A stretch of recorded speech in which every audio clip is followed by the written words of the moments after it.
Good day, everyone.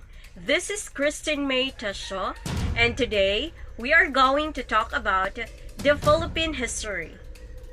In the heart of the Philippine independence, one name stood up, and it's Marcelo H. del Pilar, or also known as the father of the Philippine journalism.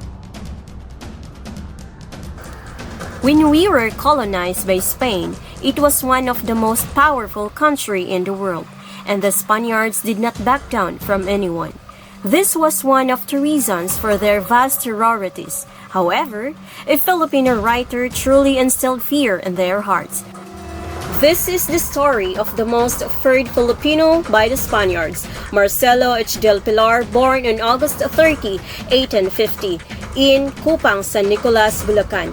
He grew up in a wealthy and powerful family. His father, Juliano Hilario del Pilar, was a gobernadorcillo of Bulacan and later became a clerk for the provincial governor. During that time, the gobernadorcillo was the highest position of the Filipino could hold in the government.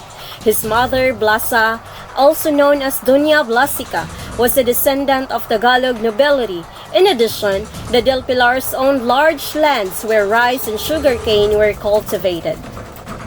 Young Marcelo studied at San Jose College, Santo Tomas, completing his law degree in 1818.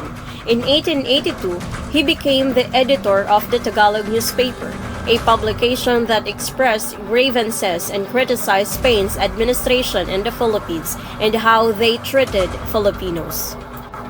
And all the illustrators who wrote the propaganda movement against the Spaniards, especially the friars, these three stand out: the excellent orator Graciano Lopez Jaena, and the great novelist Dr. Jose Rizal, and of course, Marcelo H. del Pilar. Del Pilar's writings were unique and he was skilled in satire. He made fun of the friars in his letters, and they quickly became popular among the people. One of the reasons why people liked his letters was that he used the Filipino language. Using the nickname Plaridel, he published letters such as the Salan or Tuksuhan and Kaiingat Kayo.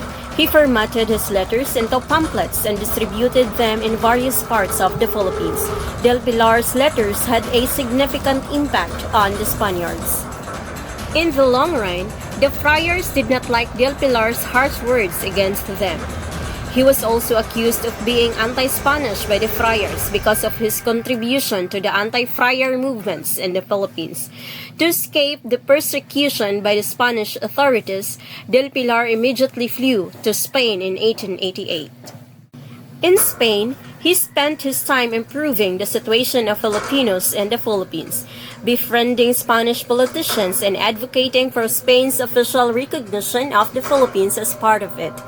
In 1889, he became the editor of La Solidaridad and ran the newspaper of the propaganda movement.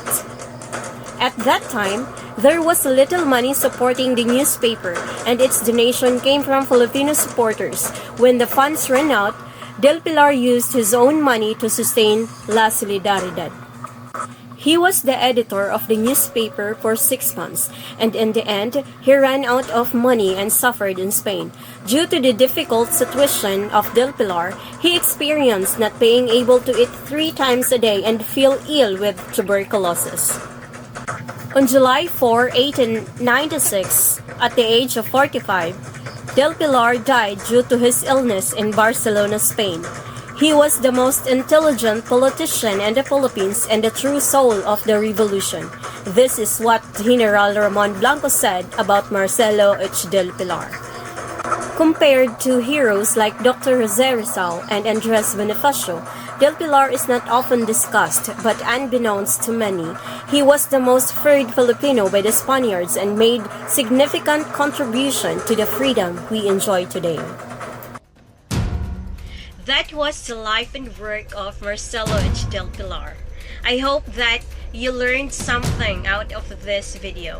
Thank you!